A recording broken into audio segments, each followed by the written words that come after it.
Madagascar, Bharat, Australia और Antarctica जो महाद्वीप है, ये पूरे महाद्वीप जो है गोंडवाना भूभाग है। मैंने अभी जो नाम लिया, गोंडवाना भूभाग जो आज भी विद्यमान है, दक्षिण अमेरिका, अफ्रीका, अरब, मेडागास्कर, भारत, ऑस्ट्रेलिया और अंटार्कटिका, यहाँ की जितनी भी धरती है वो पूरा गोंडवाना भूभाग है। उसी गोंडवाना भूभाग से ऐतिहासिक नाम से ही हमारे समाज का जो नाम है, संगठन का जो नाम है, गोंडवाना समाज इंडिया के नाम पर हमारा रखा गया है।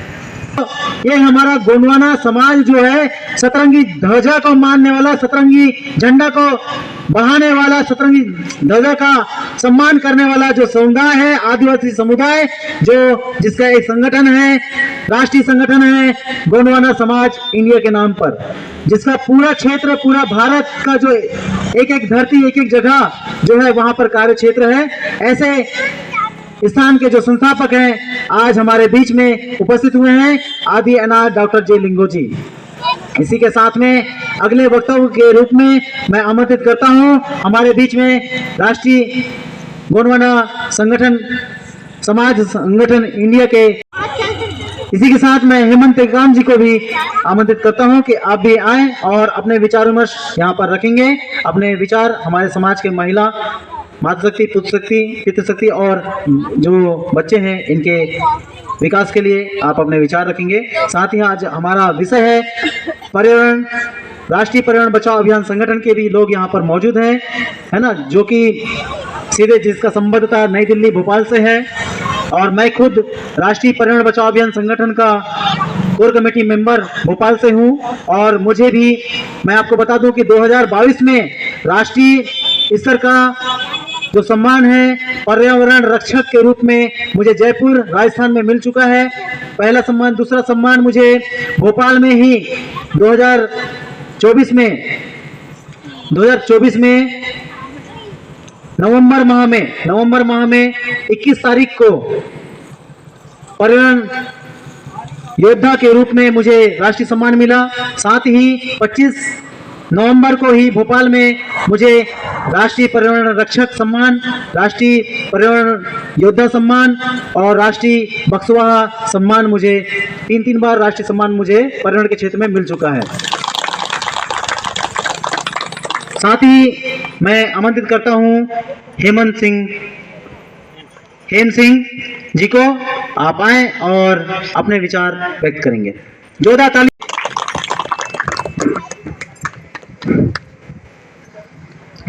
सजोर पेंता, सजोर पेंता,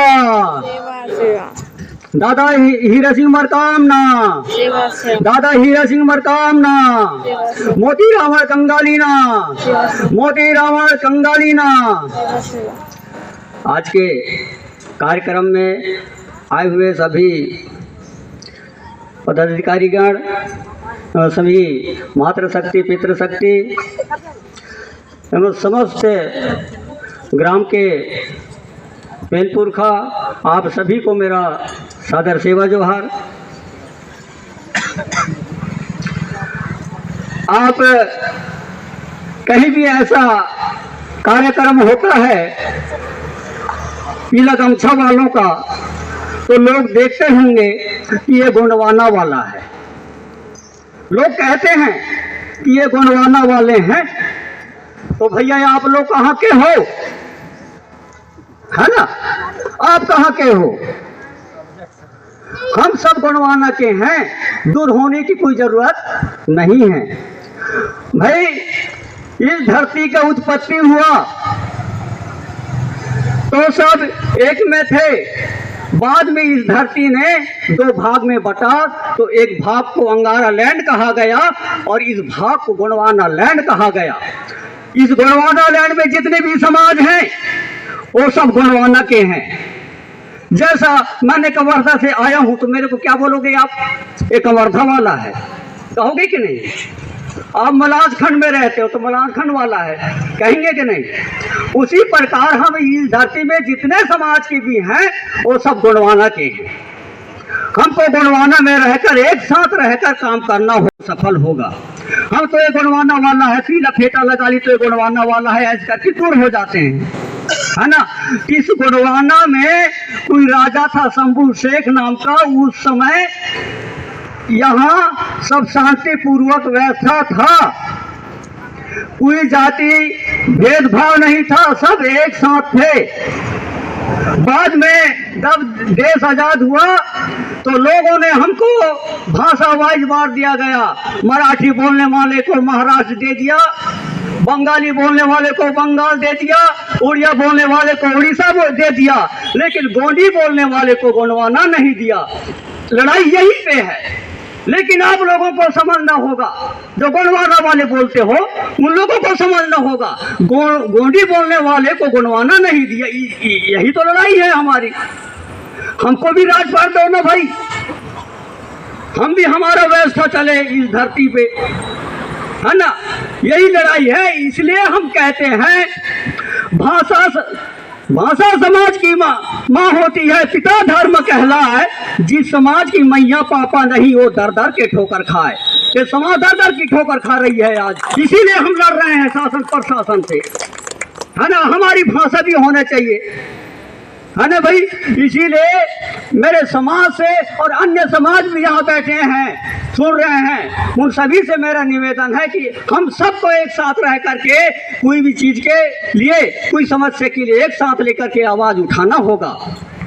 हम सब मानव हैं, मानव एक समान, सबको शिक्षा सबको काम, यह है गुणवाना का पैगाम, यह है गुणवाना का पैगाम। दादाजी यही कहता थे, है ना। तो हम सबको मिलकर के एक साथ हमको संघर्ष करना पड़ेगा, तभी कोई भी काम सफल होगा, ऐसा है ना। इसीलिए कहते हैं, हेलो, तो ठीक है, ज़्यादा समय नहीं लेते हुए मैं अपने वाणी को यही विराम देता हूँ। जय सेवा, जय परापेन, राज करे गुणवाना। जय। बहुत बहुत धन्यवाद दादा, आपने अपने विचारों में जो हमारी सामाजिक समस्या है उस पर विचार विमर्श किया और हमें जागरूक होने के लिए आपने प्रेरित किया। क्योंकि हमने देखा है कि भाई हमारा जो सामाजिक समुदाय है, आदिवासी समुदाय है, मैं बताना चाहूँगा कि यह जो क्षेत्र है बालाघाट जिले में 5वीं अनुसूची क्षेत्र है। जो बिरसा तहसील है 5वीं अनुसूची तहसील है, बिरसा, बैयर और परसवाड़ा, ये तीनों तहसील यहाँ पर बालाघाट जिले में होने के कारण अब 5वीं अनुसूची का मतलब मैं बताना चाहूँगा कि जहाँ पर 50% से 80% आदिवासी निवास करती है, जिसमें आदिवासी बाहुल्य क्षेत्र होने के कारण इसको 5वीं अनुसूची में रखा गया है भारतीय संविधान अधिनियम के तहत, जिसके कारण यहाँ पर विधायक, जिसके कारण यहाँ पर जनपद पंचायत अध्यक्ष, जिसके कारण यहाँ पर नगरपालिका अध्यक्ष, सरपंच, सचिव और पार्षद जो होते हैं आदिवासी होते हैं। इस बात को हमें मानना होगा, तभी तो यहाँ पर आदिवासी जितने हैं जो मुखिया के रूप में नगरपालिका में, जनपद पंचायत में विधायक के लिए चुनाव जो लड़ते हैं वो आदिवासी लड़ते हैं, क्योंकि ये आदिवासी बाहुल्य क्षेत्र है। और इस क्षेत्र में सबसे ज़्यादा जो समस्या से जूझ रहा है तो वह हमारा आदिवासी समुदाय ही है। ऐसी ही समस्याओं के लिए समाधान के लिए आज यह कार्यक्रम रखा गया है। इसी के साथ में हमारे मातृशक्ति के रूप में यहाँ पर राष्ट्रीय अध्यक्ष महिला प्रकोष्ठ से किरुमाय सरोज टेकाम जी यहाँ उपस्थित हैं। मैं आपसे भी निवेदन करता हूँ कि आप भी आएँ और अपने विचार व्यक्त करें। जोरदार तालियां हो जाए इनके लिए।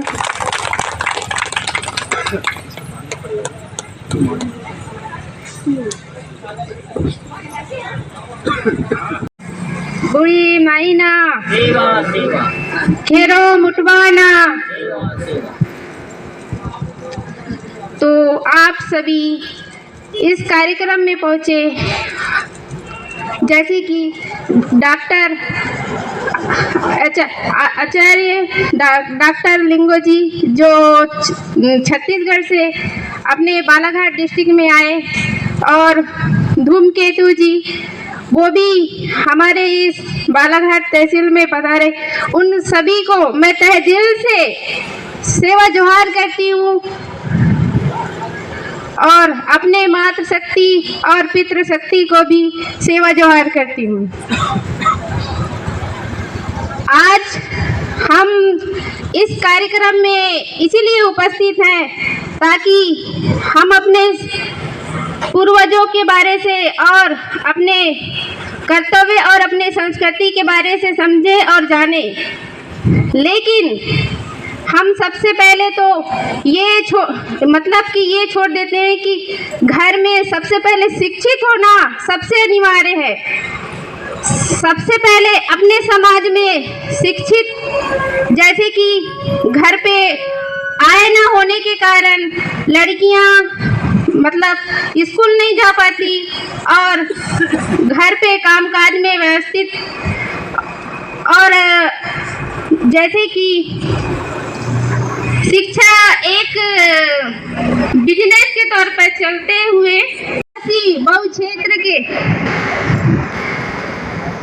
अपने बेटी और बेटा को मातृशक्ति और पितृशक्ति पढ़ाने में हिचकिचाती हैं। बस हम कहाँ तक सीमित रहते हैं, सिर्फ और सिर्फ प्राइमरी से कॉलेज तक। लेकिन हमें ये भी पता होना चाहिए कि आज हमारे आदिवासियों के लिए शिक्षा के तौर पर सरकारी योजना सरकार की तरफ से हमारे बेटी बहनों के लिए और अपने भाइयों के लिए शिक्षा भी मुफ्त है। लेकिन हमें सिर्फ और सिर्फ बालाघाट जबलपुर तक ही हम सीमित हैं। कुछ लोग तो बैहर भी नहीं जा पाते।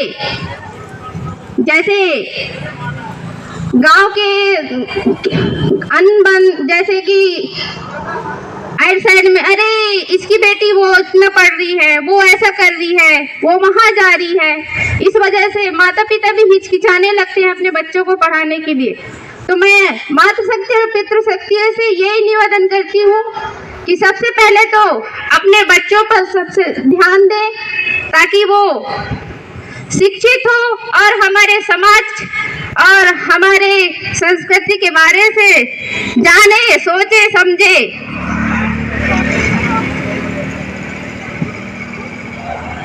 नगर पालिका में भी देखो, आज शिक्षा के तौर पर जैसे कि सरकारी जॉब है, नगर पालिका में भी देखना तो भी ओबीसी ही दिखेंगे आपको। हमारे कोई एसटी लड़कियां नहीं, क्यों नहीं है वहाँ पे एसटी लड़कियां? क्योंकि ये तो आदिवासी कहना चाहिए तो क्षेत्र है। 5वीं अनुसूची से इस अंतर्गत में संविधान के तौर पर 5वीं सूची अनुसूची दिया गया है।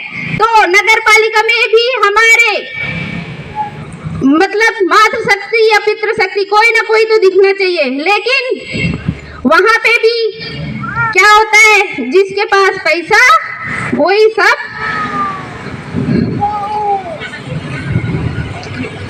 तो हमें इस चीज के लिए भी आगे बढ़ना चाहिए और अपने हक अधिकार के लिए लड़ना चाहिए। और सबसे पहले स्कूल हो या कुछ कार्यक्रम हो, चलो स्कूलों में तो सांस्कृतिक कार्यक्रम दी जाती है, वहाँ नाचना गाना ये स्वाभाविक सी बात है। लेकिन कहीं भी हमें नाचना नहीं है, जो जहाँ ले जाए वहाँ चले गए, नाच दिए। इससे क्या है, हमारे समाज में ही उंगलियां उठाई जाती है। यही बोलते हैं कि हाँ, गोंड लोगों का तो ये ऐसे ही चलता है, नाचना और गाना। तो हमें नाचना भी है, गाना भी है और आगे भी बढ़ना है। और हमें यहाँ तक नहीं, अपने बच्चों को पढ़ा लिखा के आज चलो सरपंच तो बन रहे हैं, पार्षद बन रहे हैं, विधायक बन रहे हैं अपने समाज से। लेकिन हमें सबसे पहले ये सोचना है कि कलेक्टर बनना चाहिए अपनी, चाहे लड़की हो या लड़के हो। तो सबसे पहले तो मैं अपने महिलाओं को ही जागरूक करना चाहती हूँ। सबसे पहले अपने आप में निर्भर रहो और शिक्षा के तौर पर चाहे स्थिति परिस्थिति कैसे भी रहे, अपने हर कोई के पास 24 घंटा का मौका रहता है। 24 घंटा में हमें क्या करना है, क्या नहीं करना है, ये हम अपने ऊपर हूँ कि शिक्षा पे ज्यादा ध्यान दीजिएगा। राष्ट्रीय अध्यक्ष गोंडवाना समाज इंडिया से तिरुमाय सरोज टेकाम जी, आपने अपने विचारों से सभी मातृशक्ति को ओतप्रोत किया और अपने वक्तव्य में हमारे आदिवासी समाज की जो युवा शक्ति है, युवा पीढ़ी है, उन्हें सांस्कृतिक कार्यक्रम को साथ में ध्यान में रखकर हमें और शिक्षा के काम को आगे बढ़ाकर हमें अच्छे पद में, अच्छी जगह पहुंचने के लिए प्रेरित किया और अच्छे बड़े बड़े पदों में जाने के लिए एक अच्छे शिक्षा प्राप्त करके अच्छे स्थान ग्रहण करने में आपने रास्ता दिखाया। आपको बहुत बहुत धन्यवाद, बहुत बहुत आभार आपका।